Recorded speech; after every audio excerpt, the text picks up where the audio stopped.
We're talking about music. We're making it easy. This is Music Made Easy. Hello, my name is Ryan Kazda. And my name is Atharva Iyer. And this is Music Made Easy. What are we getting into today, Atharva? So today we're going to be talking about the different kinds of chords. A couple weeks back we talked about major, minor, diminished, and augmented triads. However, we mentioned the saying that all triads are chords, but not all chords are triads. Exactly. With that said, the chords we're talking about today are not going to be triads. They're going to have more than 3 notes, and they're kind of a more complex harmonic structure we're going to get into. But we're going to kind of organize in a real easy way for you guys. So the first chord that we're going to work with is, so we have the major chord, just a standard major chord. So we're going to take our major triad. These are all kind of built on the major triad, minor triad, or the diminished triad. So the major triad is right here.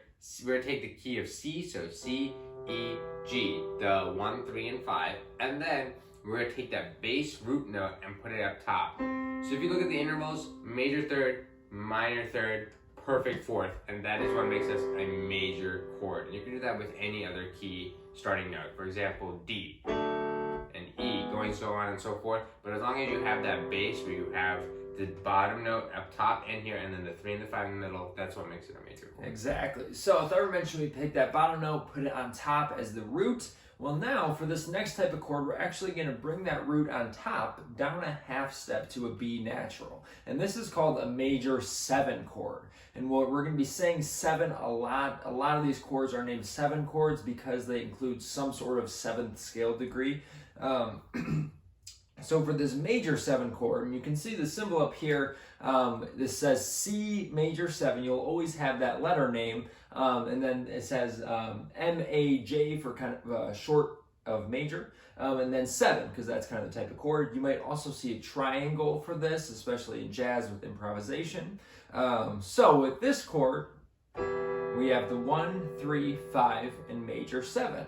So we have a major third here from the first 2 notes, a minor third, and then a major third on top. That creates your C major 7. For sure. And then going down another half step with that B to a B flat, you have the C dominant 7 chord. So right here, that is you see commonly in jazz, and up on the screen we have the symbol. You see that C7. There's no major, there's no minor or anything, just C7, and that's how you know it's a dominant 7 chord. Yeah, and dominant 7 chords are often kind of leading chords. They like having direction, kind of going somewhere. Mm-hmm. So let's go to kind of the minor side of things. For sure. So if we start, so you can go ahead. Okay, if we start with our minor triad that we know and love, right, that kind of different sound from the major.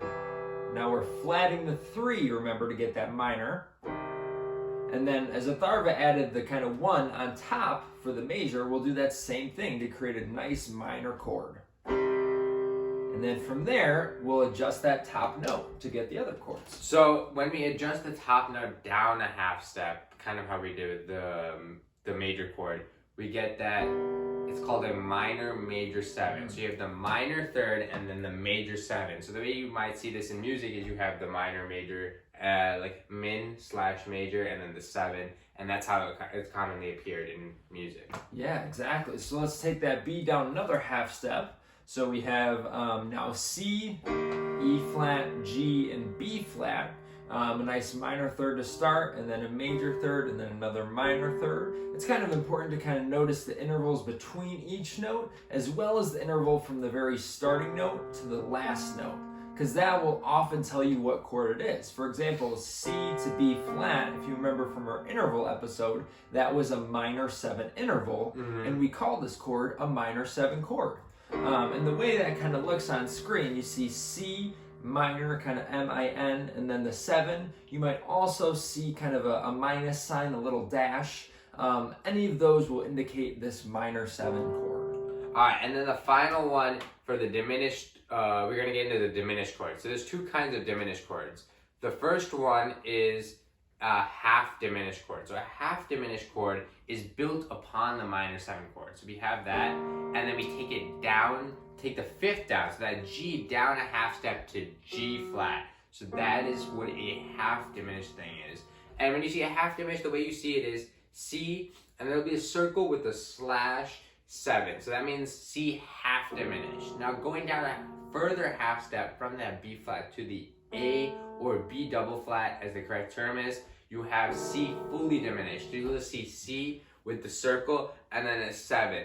So that is a C fully diminished, and that's the C half diminished. Yeah, so a quick kind of recap of some of those chords.